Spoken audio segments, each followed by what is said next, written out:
Section 16 की तरफ आते हैं जी। Section 16 guardian and ward act 1890, appointment or declaration of guardian for property beyond jurisdiction of the court.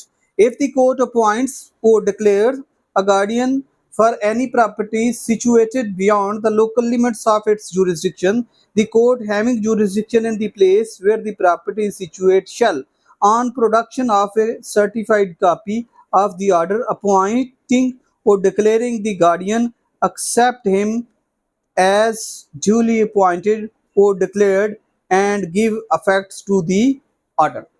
बहुत अहम है। अच्छा, ये एक कॉर्नर एक साइड पे लगा हुआ सेक्शन है जो कि आपको वो प्रपोजिशन दे सकता है। प्रपोजिशन किस तरह की आ सकती है, सवाल कैसा आ सकता है, और प्रैक्टिकल भी होता है।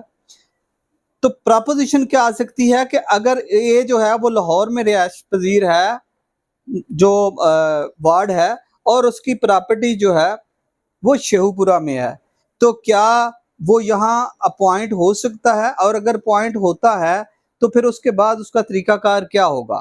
तो इस सूरत में कहीं वो आपको वो ये भी कहेगा रेलिवेंट लॉ बताइए, वो ये भी कह सकता है इस पे कोई जजमेंट भी दीजिए। जजमेंट भी आपको याद रखनी चाहिए, थोड़ा सा मुश्किल काम है लेकिन वो भी याद रखनी चाहिए। अब यहाँ वो कहता है कि लॉ ये कहता है सेक्शन 16 कि अगर वो पॉइंट हो गया वार्ड जो है उसका गार्डियन लाहौर में, प्रॉपर्टी शेहूपुरा में है, पॉइंट यहाँ हो गया उसी प्रॉपर्टी का हो गया, हो सकता है।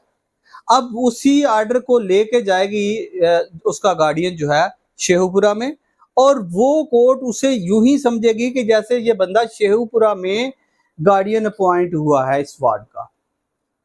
अब आगे सिंपल समझ के यहाँ से अगर वो इस लाहौर में पॉइंट हुआ है तो वहां जाके वो प्रॉपर्टी को अगर बेचना चाहता है, परमिशन टू सेल लेना चाहता है, तो फिर वो लोकल ज्यूरिसडिक्शन में जाएगा, वो उस ज्यूरिसडिक्शन में जाएगा जहां प्रॉपर्टी वाक़या है।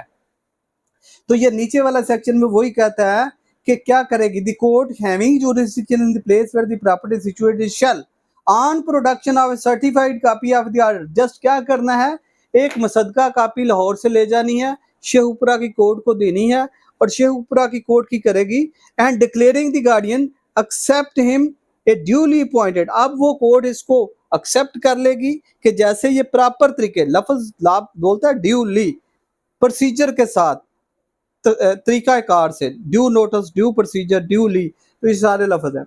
वो कहता है duly appointed or declared and give, आगे कहता है कि कोर्ट ऐसे ही वो दूसरी ज्यूरिसडिक्शन वाली शेहूपुरा वाली ऐसे ही सवर करेगी कि जैसे ये यहाँ से ही पॉइंट हुआ है और डिक्लेयर हुआ है, और उस आर्डर को अमल दरामद करवाएगा and give effect to the order. ऐसी बात है जी, गिव इफेक्ट करेगी, अमल दरामद करवाएगी।